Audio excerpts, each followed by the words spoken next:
Hello, differential equations. You've got an assignment due Monday, and what I do today might help you a little bit. So there's a good problem up here.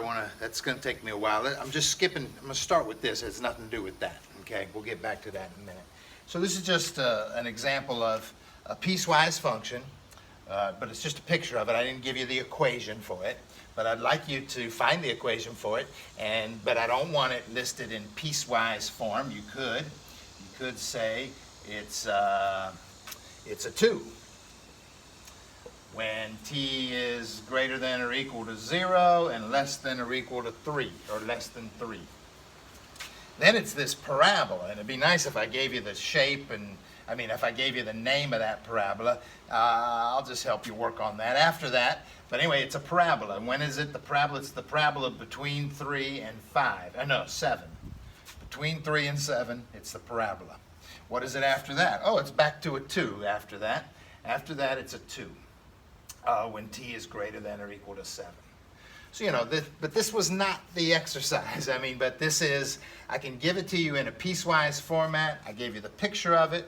But what I'm looking for really is this function. I want you to write it in terms using unit step function notation. That's what unit step function notation is about. It's a way to write a function without writing it as piecewise. It is piecewise, but you use the unit step function notation. So that's the game. And then that's good for that's good for differential equations that are piecewise, and using Laplace transforms on unit step functions. So that's the idea. We've done differential equations like this before, and we've done piecewise things before. But that's the lesson here is Laplace transforms work well with unit step functions for piecewise problems. And that's what we want to do up here. But first, let's just work on this. This is just, can you write the unit step function? So, you know what? It's an upside down parabola with a vertex at 5, 6. It makes you recall some parabola stuff. But it is, I think, t minus 5 squared plus 6 with a negative in front of it to make it upside down. T minus 5 plus 6. The vertex is 5, 6. I don't think there's a coefficient there. I'll try something to see if it works. What happens when you plug in a 7? If you plug in a 7, it's 7 minus 5, which is 2. 2 squared is a 4. A negative 4 plus 6 is 2. Good, the y value is 2. That happens at 7. That also happens at 3. So we've got the right shaped parabola with the right coefficient there. So there it is. So how do we write that with unit step function notation? Well, I'm going to help you. I'm good at this. It's complicated, man. I'm telling you. If you're struggling in section 7.3, it's tough. So keep trying. Keep watching the videos. Here I go. The first thing is it starts off as a 2. So I don't need a unit step function for that. It's a 2. But then when I get to 3, I want to turn the 2 off. So I do this in several little steps here. When I get to 3, I want to turn the 2 off, and this is how I do that. Minus a 2, unit step function t minus 3. Awesome.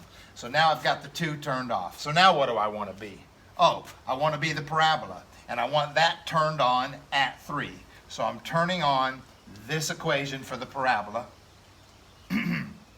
Negative t minus 5 squared plus 6. What a pain in the... times the unit step function t minus 3. Cool, dude. I just turned on what I wanted at 3. I turned off what I wanted off at 3. And I turned on what I wanted on at 3. And it'll be that forever.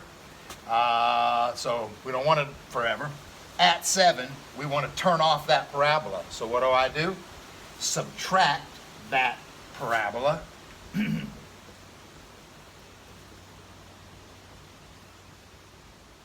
Subtract that parabola at 7. Turned on at 7. Cool.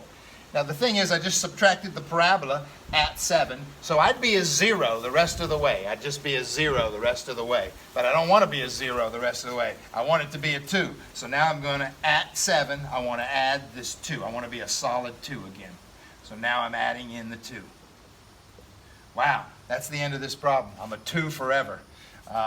You know, if somewhere down the road, maybe this stops and you do want to be a 0, well then you better subtract the 2 off. But this arrow says it's going to be a 2 forever. So that's a little complicated, man.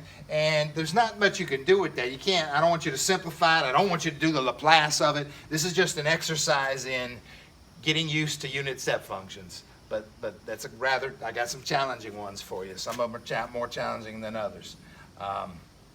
But think about it as turning something off and turning something else on, turning that off, adding, putting something else on. That's the best way to think, I think. You know, could you simplify this a little more? I ask you to sometimes. I don't, this is kind of a mess, this one. But because both of these have that unit step function t minus 3, I could factor out, I'm going to get rid of this. I'm just going to teach you real quick how to simplify this. So this could be written as, I could factor out that u t minus 3. And then I'd have that negative 2 plus all that times the u t minus 3. So what's the negative 2 plus all that? Well, it's the negative 2 plus that. I could add the negative 2 to the 6. So I would have negative t minus 5 squared plus 4. I just added the negative 2 with the 6. I joined those, I added like terms. These are kind of like terms, and I added the negative 2 with the 6, the like terms of the like terms. What about with the t minus 7? Well, I guess I could factor that out. Oh my goodness, oh my goodness. It gets a little tricky with that minus sign there. Let's see. Let's see.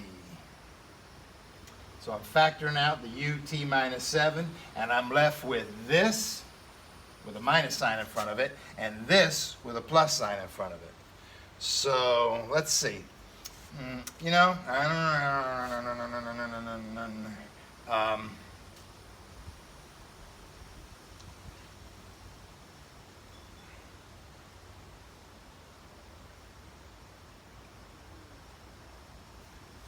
I think, you know, if I made this a minus a negative 2, minus a negative 2, then they both have minus signs in front. So now I got the minus sign out front, and then I've got the negative 2 added to this stuff. And of course you would take the negative 2 and add it to this stuff, and you'd add it to the 6. So that would be, again, negative t minus 5 squared plus 4. Yeah, that's interesting, because that is what you're subtracting. And then you're back at the 2, I guess. So it's simple. I can't do all that straight off that picture. I have to do it in those steps, and then I can combine the like terms. Wow. All right. That's a simplified version of what I had. I'm pretty damn happy if you can just figure this out. But this is a rather lengthy problem here. Let's get going on it and see what happens. First of all, I want to solve this DE. I want to use Laplace transforms. I want to take the Laplace of everything. I don't take the Laplace of piecewise stuff unless I write it as a unit step function. So I want to write this as a unit step function. So first thing I'm doing is rewriting this. And what is it? Well, it starts off as a 0. This one starts off as a 0. So then I can just attach this. It's the 4 cosine t attached to the unit step function t minus pi, because that's when it gets turned on. So that's cool. That's a 0 until pi. At pi, you turn this on, and it's a 4 cosine t. Now what do I want to do? At 2 pi, I want to turn him off. At 2 pi, I want to turn him off, and that's how I've been talking, and it helps you think. I hope it helps you think. At 2 pi, I'm turning on the negative of him, which turns him off. So now I'm a 0 the rest of the way. So rewriting this in unit step function notation is just that. All right, here we go.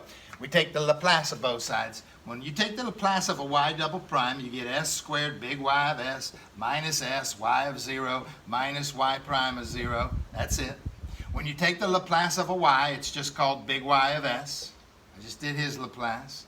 I'm doing the Laplace of him. Uh-oh, it's one of these unit step function dudes. Here's, if I remember how to do it.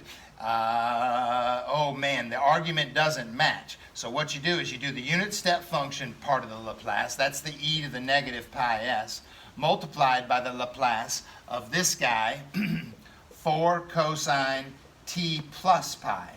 He shifted. Now we got to do that Laplace. All right, same thing here. Negative, there's a negative sign, e to the negative 2 pi s.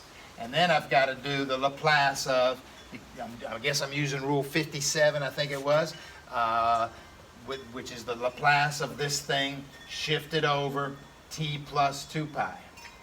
Remember, there was 2 Laplace rules. One of them, when the argument matched that argument, you could just do the Laplace of him. But when the argument doesn't match, you do this.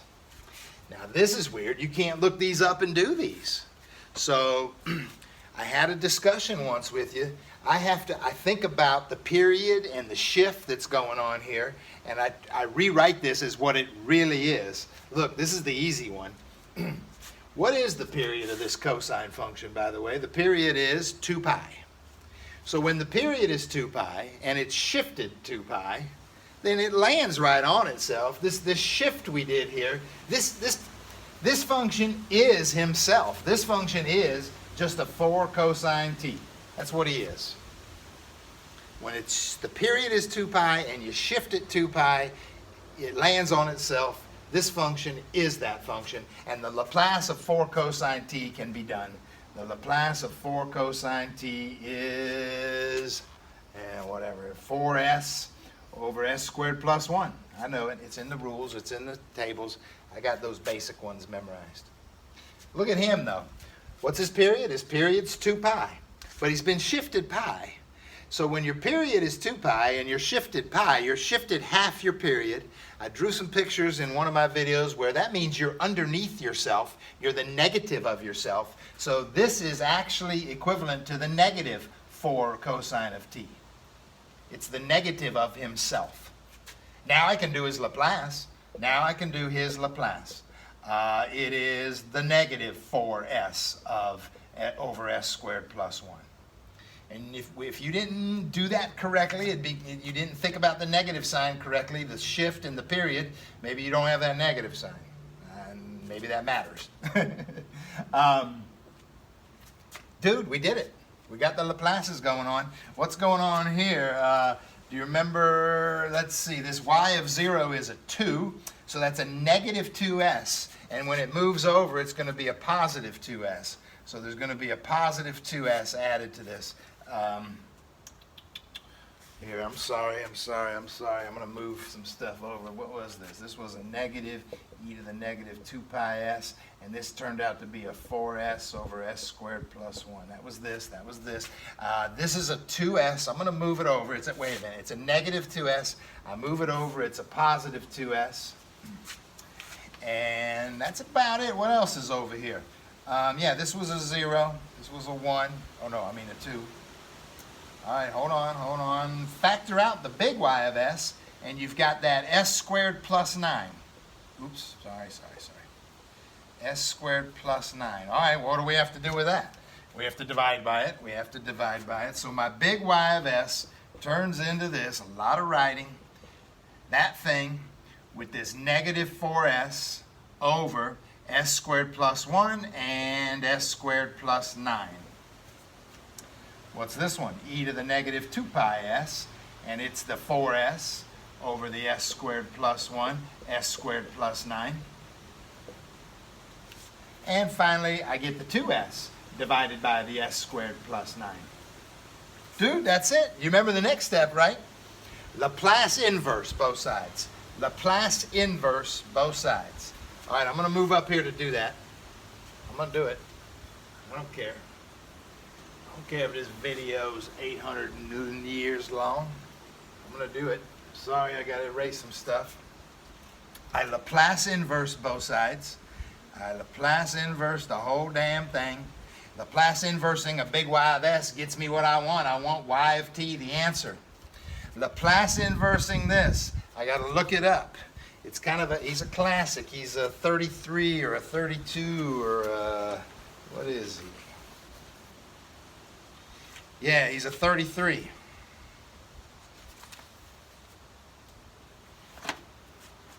He is a 33, isn't he? S squared plus A squared, S squared plus B squared, A squared minus B. Yep, it's a classic number 33. So is that. That's a number 33. I'll work on that. What's this? That's just a cosine. That's just a cosine 3t. With a 2 in front of it. All right, so I'm Laplace inversing. That's a 2 cosine 3t. That's him. All right, so what's this? This is a number 33 with a negative 4 in front of it. So I'm going to write down number 33. It's a negative 4, and it is cosine bt. All right, hang on. The A is a 1, the B is a 3. Cosine bt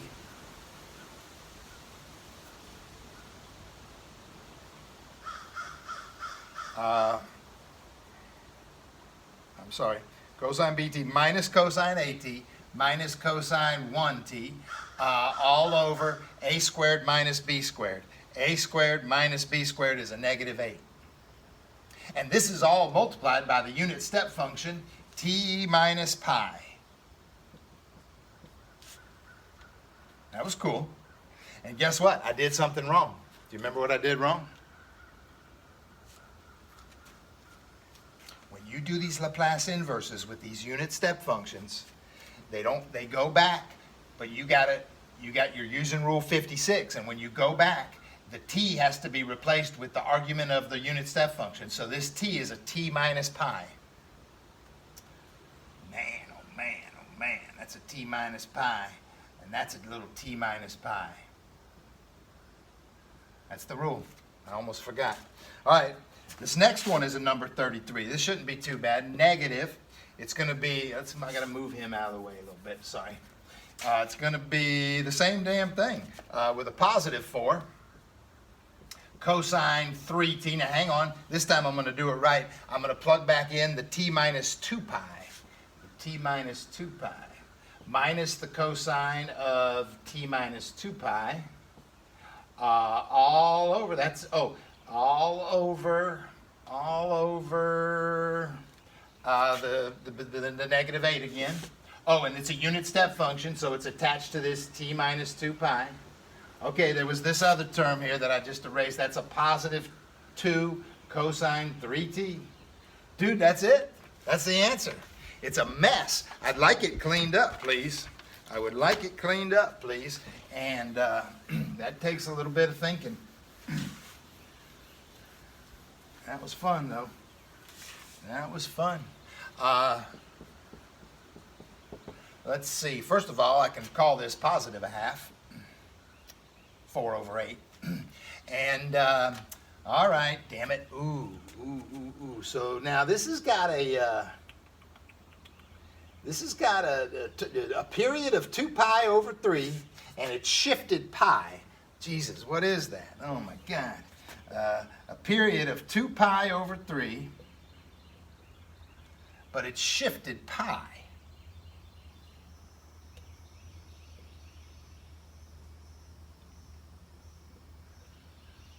You know what? Pi is a half. It's shifted 1.5 periods.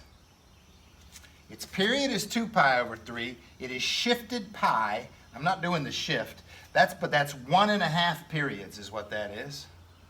And that's like half a period, which makes it the negative of itself. So I can rewrite that as the negative cosine 3t. Wow. This is a period of 2 pi, and it's shifted pi.